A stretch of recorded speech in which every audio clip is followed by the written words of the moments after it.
Good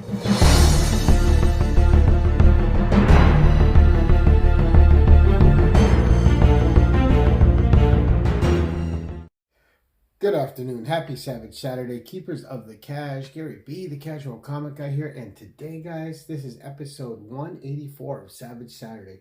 We're doing like we like to do every year, and that is review and show you, for those of you who can't get this on Free Comic Book Day and you don't have access to it, we go over Conan Free Comic Book Day every year. This year is Scourge of the Serpent is the title. You have incredible Roberto de la Torre art, absolutely brilliant, just gorgeous. But I'm gonna read this story to you, and then at the end of the video, I'm just gonna put this comic page by page so you can look at it and read it yourself if you so desire, without having to listen to me do it. Or if you just want to look at the pages, get a little bit more of a closer, intimate look at the book. That will be available at the end of the video, trying to combine two formats. That way there's something that everybody likes and you guys get a better look at the Free Comic Book Day book. Now, Titan Comics, again, you know what I think. They've been doing brilliant work with Conan. Just read this. I had a copy I got earlier because I ordered it off eBay because I don't like the wait and I don't like the guess, and I don't know how books are shipped all the time. Sometimes they arrive on time, sometimes they don't. The comic book world has been crazy lately, and I wanted to make sure I had my copy secured, so I always order off eBay first and go to my LCS and get my copy there as well. So we have Conan, Scourge of the Serpent. We're going to read this, and I've noticed a trend with the last two, right, is that they're using the Free Comic Book Day not only to introduce a one-off story arc, but to also expand the Howardverse. So these are starting to include other characters from the Howardverse, just like Battle of the Black Stone did. And it looks like that trend's going to continue with Scourge of the Serpent. But let's get right into it, right? Again, Roberto de la Torre cover. Gorgeous. And I will, of course, put some pictures over here so you guys can follow along. All right, so we always open up. We have this beautiful map shot of the Hyborian Age. Just absolutely gorgeous. I don't know if any of you out there are suckers for the maps, but I am, always have been. I absolutely love the different art depictions of the Hyborian Age when they do the maps. Just, this one's one of the best, just gorgeous. Then we're going to turn the page and we have the Nemedian Chronicles. Now I wanted to give a little bit on this.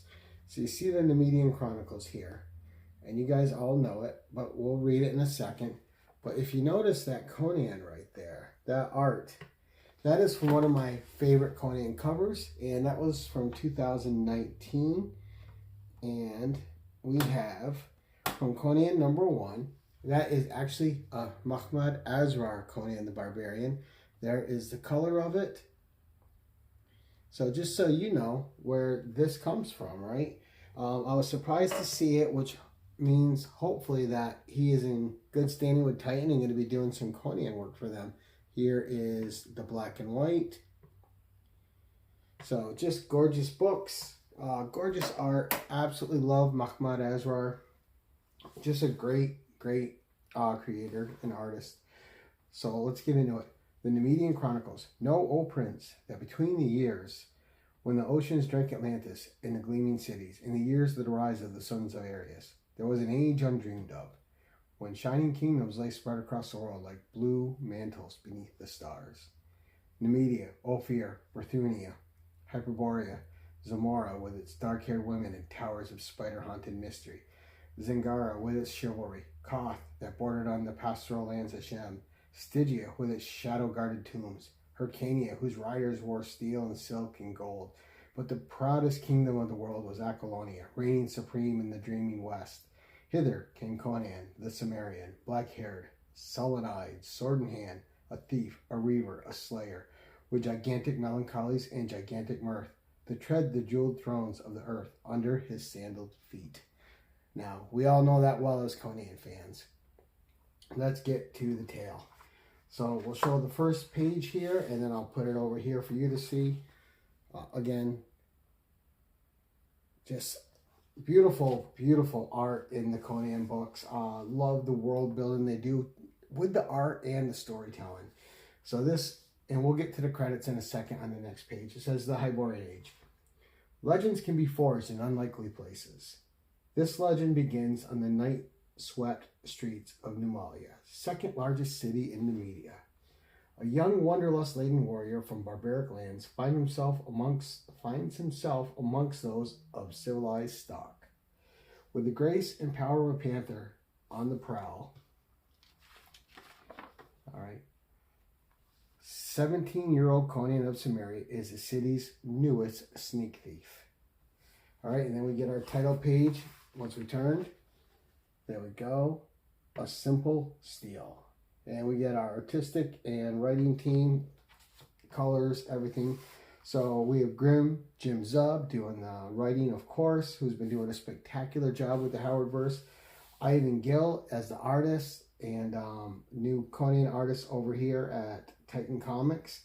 And I gotta say, you'll see this going through this issue as I love his backgrounds. His panel work is amazing. His Conan's very good. Not my favorite, but very good. I would never turn away a full run of Conan from this dude based on this. Jumpin' Joe Canola from the color artist, Rascally Richard Starkings and Comic Crafts, Titanic Tyler Smith for the lettering. And of course, the editor is Calamitous Chris Butera.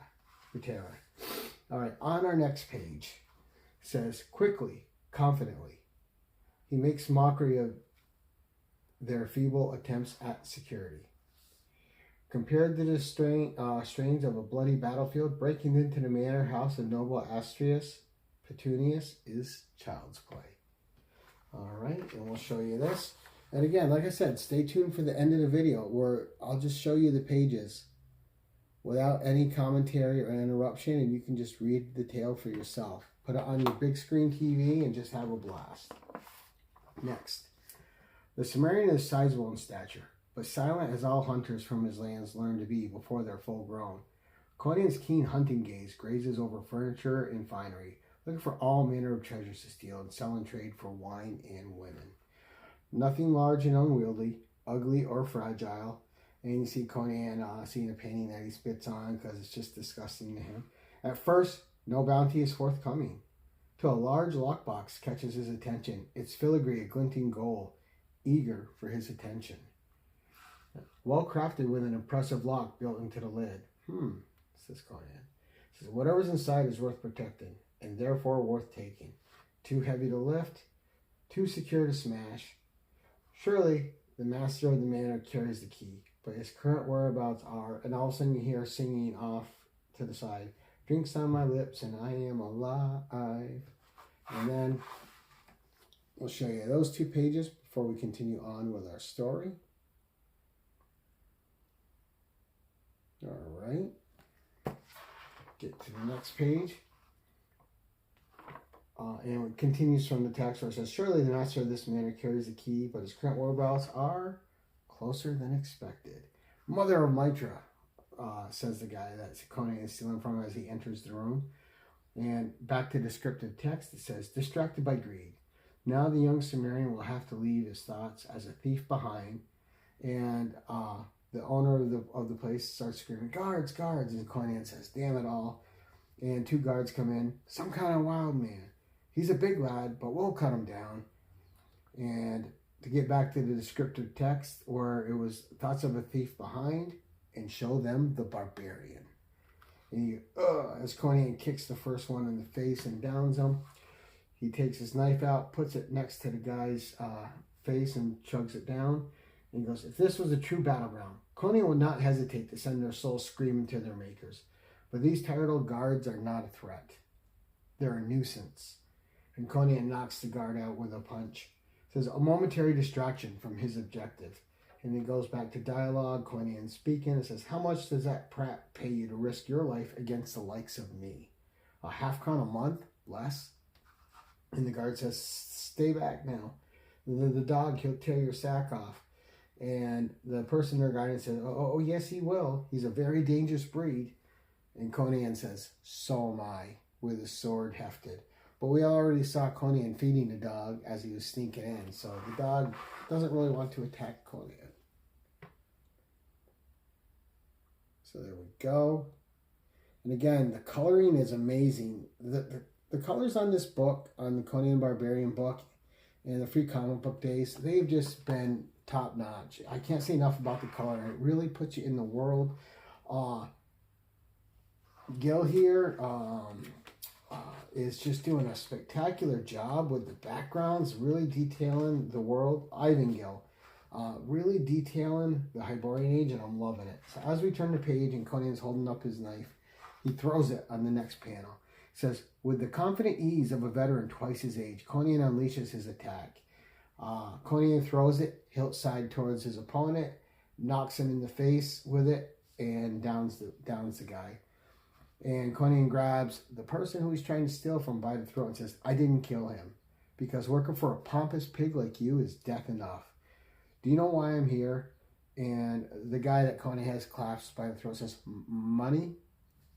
And Conan says, I saw you at the Donier market today, flaunting your nobility like you were governor, treating the vendors like trash. And he says, my uncle is governor. And Conan says, of course he is. He goes, so I thought. He grabs him by his clothes. There's a bastard who needs to get robbed. I followed you home, marked the target, had a few flagons, and came back. But you were off. Wherever fools gather to spew their self-assured slop, and you should have stayed there. And the guy starts begging, no, please, please. In the next panel, on the next page, you got Conan leading him to the chest he couldn't open. He says, I've traveled through many civilized lands, and in every single one I find mongrels, just like you.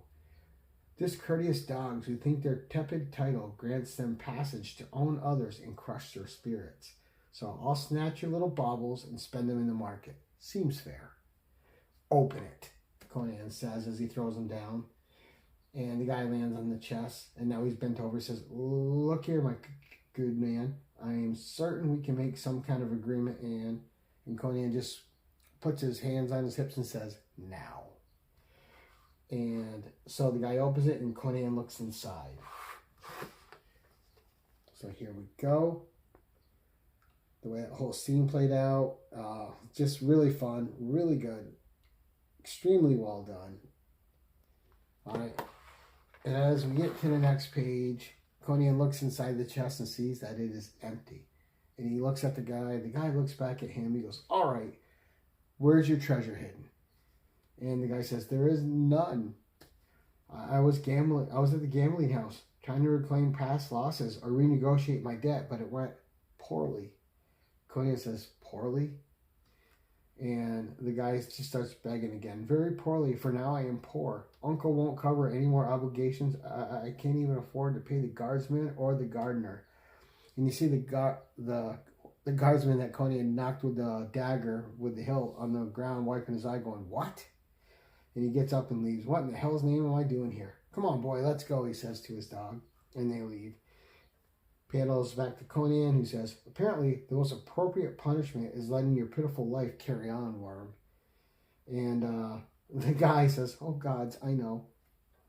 And then he goes, no, wait, I have an idea. And Conan groans before he leaves. He turns back around, just about ready to jump out the window. He says, you are strong, stealthy, and smart, with eyes like a hawk and thews like a bolt. And Conan says, make your point. And the dude he's stealing from says, I know of a scintillating place not far from here. An antique house owned by a fabulously wealthy man named Callian Publico. And Conan says, you want me to swipe a statue or a damn painting? And the other guy says, no, something much smaller and more valuable. Publico's latest acquisition is a Zamorian goblet festooned with diamonds. I know many noble hands who would pay a vast sum to have it in their possession, a sum you and I could split. There's no thief in the city I'd trust to handle a job like this, but you? You're an outlander, loyal to none but your own desires. So he's doing the hard sell on Conan to get him to steal this goblet for him. And as we turn the page, we get descriptive text, and it says, Astrius Pitanius, nephew of the governor, preens and praises the Cimmerian, convincing him that this simple steel can solve all their problems. The selfish dilettante could not possibly know he has cast a small stone upon a great cosmic pond that shimmers above all things, carrying its ripples ever outward. Forward into the future, the Thurian Age, and deep into the past. So we get Conan here in the Hyborian Age, and then we get a look in the Thurian Age. And who is that climbing up? Well, it's none other than Brule the Spear Slayer, as we'll find out in this next page. And it says, Brule the Spear Slayer is a valiant picked warrior, chosen by his elders to carry out a dangerous mission within the vaunted kingdom of Volusia. Volusia's troubled king is surrounded by traitors in his looping symbol, crafted with deep walls of mystic power, may help him discern friend from foe. Each coil represents another turn in the grand cycle of existence. What was, what is, what may yet be, cycles and ripples intersecting across reality, growing in power and intensity. And then it says, Boston, 1934, a harrowing signal that will change the life of Professor John Carolyn and all others who hear its fateful call. All right. So we get Brule, and then it leads into 1934, into another age with John Carolyn, and the mystery is afoot. As we turn to our final page, it says, The Call of the Serpent, a message sent from a slithering god, the next stage in a war between the divine and a terror beyond dreams. And then it says, a new epic adventure began as Savage Sword of Conan, number 10, and Conan, Scourge of the Serpent, number 1. And then we get a page of advertisement for it. So there you go. Right, Thulsa Doom right there.